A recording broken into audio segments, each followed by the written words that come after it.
Oh, here we go. Here we go. So, I just saw the article with. I just saw the article with about Tommy Robinson's rally, done by the New Statesman, a gentleman called Paul Mason. Now, the New Statesman was founded by the Fabian Society, and Fabian Society were a well-known extreme left, loony left organisation that implanted a lot of failed socialist policies into various countries. Even when the British Empire was there, they actually set up the London School of Economics, and then fermented failed socialist ideology into British politics. So, um, that being said, this gentleman called Paul Mason, who did an article, who was actually on Channel 4 News, not that that's anything to write home about, but he certainly was on Channel 4 News, and he was a political editor or something. I don't know what his political is, he was an economical editor. I don't know what his economics background was, but I'm sure it wasn't that substantial. Anyway, so for some strange reason, he managed to get onto Channel 4 News. Probably not that difficult if you're in the Fabian or come from a Fabian Society background. So, in his article today, he was talking about the rallies that had happened and shouting about fascists, and oh my goodness, it really gets tiring listening to these guys shouting about fascists. He wasn't bothered about the fact of the failure of the judicial system to actually give people fair trials. He was just shouting out buzzwords, fascists, and he wasn't saying Nazis, he wasn't going that. Oh, right, that was his other favourite word. So there were a lot of just nonsense in his article, calling Milo, and obviously Milo has now joined the Intrepid Three against the evil state. So Milo has now joined Paul Joseph Watson, Sargon of Akkad, Carol Benjamin, and Marcus Meacham in joining UKIP. So, hi there, how you doing? I love all your comments, guys. Just keep them coming. So, he's he is now actually decided that everybody who believes in freedom of speech is basically a fascist, because obviously we don't agree with what they're doing. But it was very interesting what he said about Brexit. And they said he's obviously a Ramoner, so his whole life was turned upside down when the people of the UK decided to leave the EU, which now looks like it's going to crumble anyway. I mean, Merkel goes, the project's potentially out the window, and Merkel looks like she's going to go. The ADF is now ruptured a hole in their side. The Polish, the Hungarians, all the Central Europeans are not on board with her mass immigration policy to displace the people of Germany because of the Collegia plan, which maybe Merkel had signed up to. I think Merkel was in the Communist Party when she was younger. I'm not sure about that. That would need to be fact checked. But certainly, I think she was a member of and in the Communist Party, which probably explains a lot about her politics and the fact why she's about to get booted out of Germany.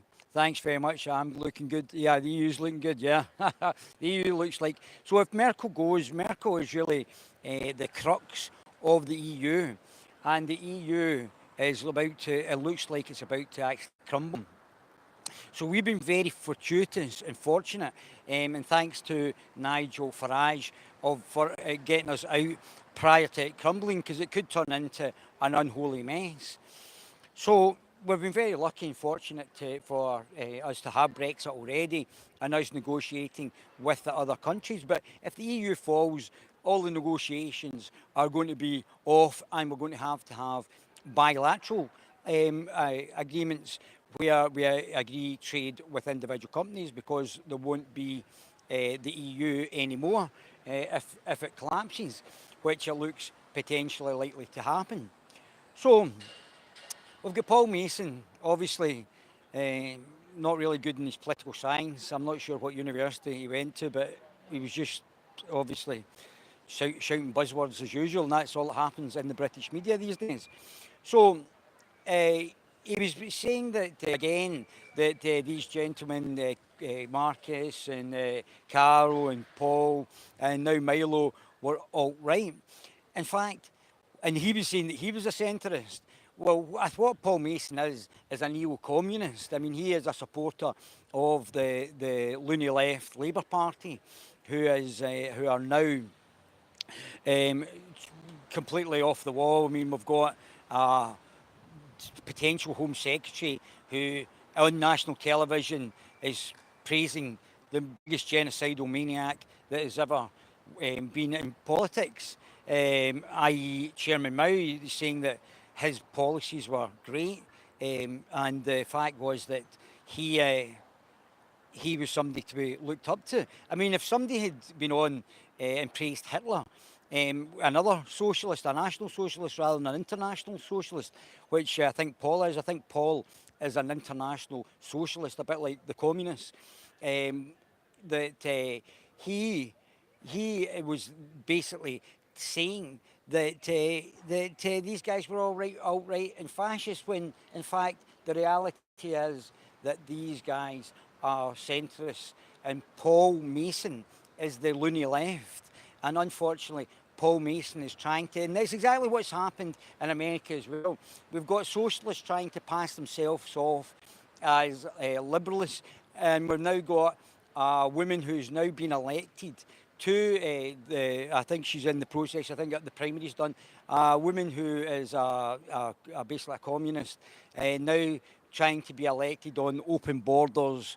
Exactly what Paul Mason's looking for: open borders, no immigration policy, and basically trying to turn North America into some Quango-esque South American communist dictatorship, which has turned out to be a disaster. We only have to look at Venezuela to see the absolute shambles that socialist policies actually make the country.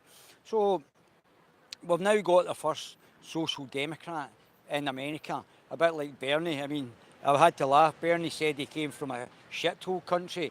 I would suspect that Bernie came from a country that was already communist, and that's why it was a shithole. Or yet he was prepared to espouse these neo-communist ideals. So we've now got the Labour Party, and we've got Jeremy Stepped Corbyn in charge of the Labour Party. Now, Jeremy is just absolutely staggering. I mean, he's quite clearly, I mean, he didn't deny the fact that he was a Marxist on the BBC. We already know, here we go. We already know that,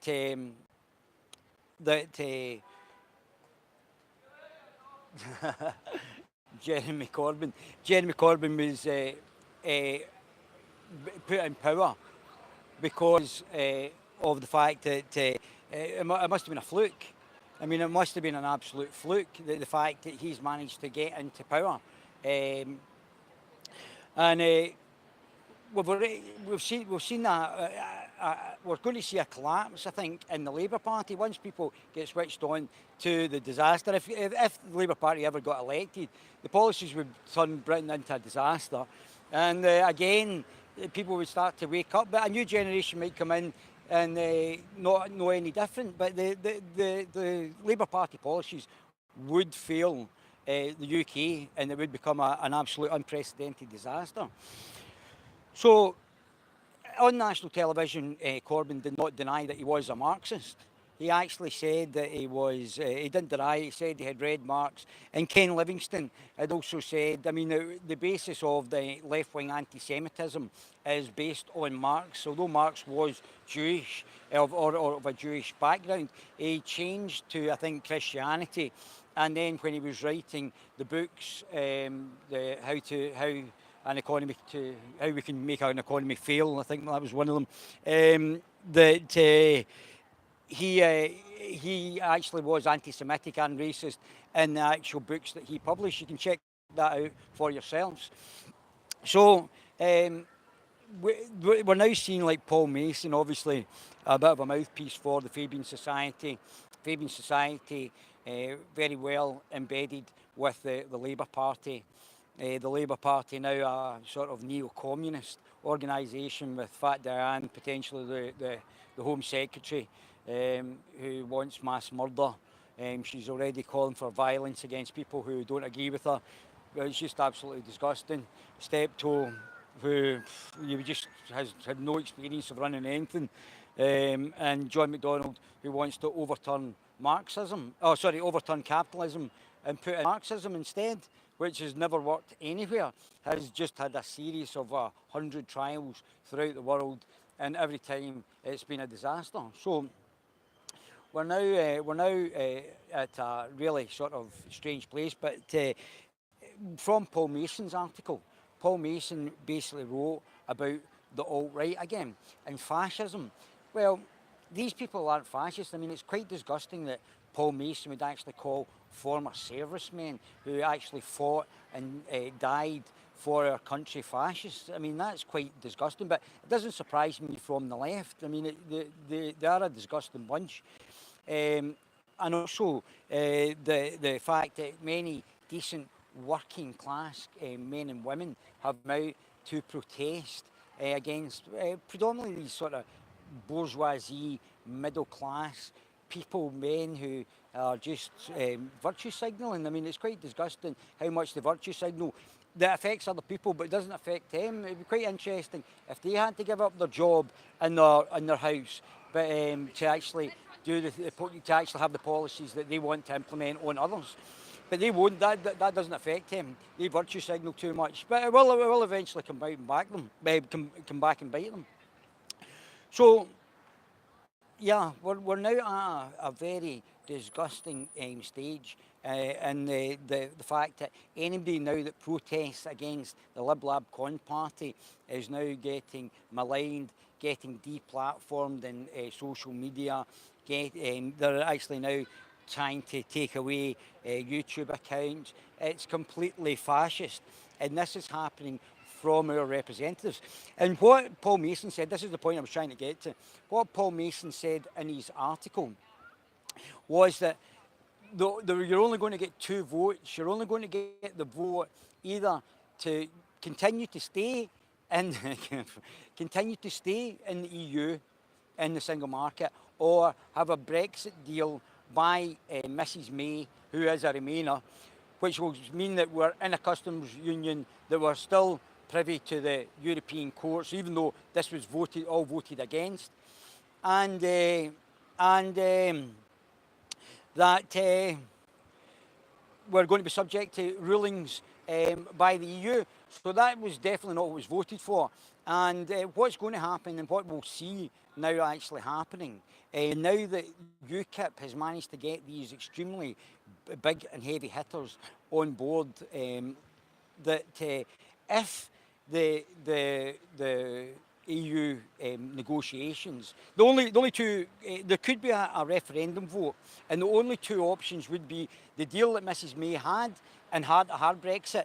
There won't be an option for remaining in the single market or remaining within the EU. That's already been done and put to bed. So that's not going to be even on the ballot paper. The only options would be a hard Brexit or Mrs May's deals. And either way, that is the only 2 options that would be available. So if Mrs May comes back with a Remainer Brexit, which is very likely, it's very likely that that's what she wants to do, is actually come back and have keep a Remain Brexit. That now with UKIP, with the street protests with UKIP, now with the addition of these big media personalities, big political personalities, and with a betrayal of the British people, the 17.4 million people who wanted to leave the single market and leave the EU, we could see an absolutely massive breakout on UKIP, because obviously the Lib Lab Con Party will not be trusted. None of them will be trusted. So what we will see is the fact that we're going to have a massive resurgence in UKIP, and I think we'll see UKIP if, if Brexit is fudged in any sort of way. I think we will see a UKIP that's going to become absolutely massive. That is my prediction. I think we'll get a bigger UKIP than we did actually before, because we're already seeing massive street protests where people are already disgusted with the actual political establishment, and also disgusted at the treatment of Tommy Robinson. So we are now actually going to see we're now going to see the changes now in the politics, and that these guys will actually change British politics now, and it will now will get bigger. So I think that's about it. I think that if Mrs May fudges the Brexit deal, if it's not what was voted for by the 17.4 million people, then we're actually going to see the fact that this will actually get bigger. The UKIP will get bigger again. It looks like UKIP's going to get bigger anyway in preparation for what is going to happen with these guys joining UKIP. So we're now talking about an absolutely massive change in British politics. So Mrs May will have to be very careful what she's doing. If she doesn't give the people what they want, 17.4 million people will be very disgusted with what actually happens in the politics, and it will sweep away the political parties. You won't get a Labour or a Liberal Party except in certain constituencies. Labour, Liberal and the Conservatives will be swept away, because 17.4 million people is bigger than any party that is there just now. So if the 17.4 million people then start to vote UKIP, there won't be any Conservative Party, or there'll be a rump of a Conservative Party, a Labour Party and a Liberal Party. Rumps, because that is bigger than all a combination of two of these parties. So Theresa May is going to have to be very careful what she comes back with.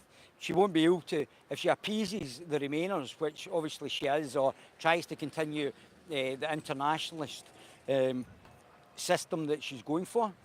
We are now going to see a pushback, and people are going to start joining UKIP en masse.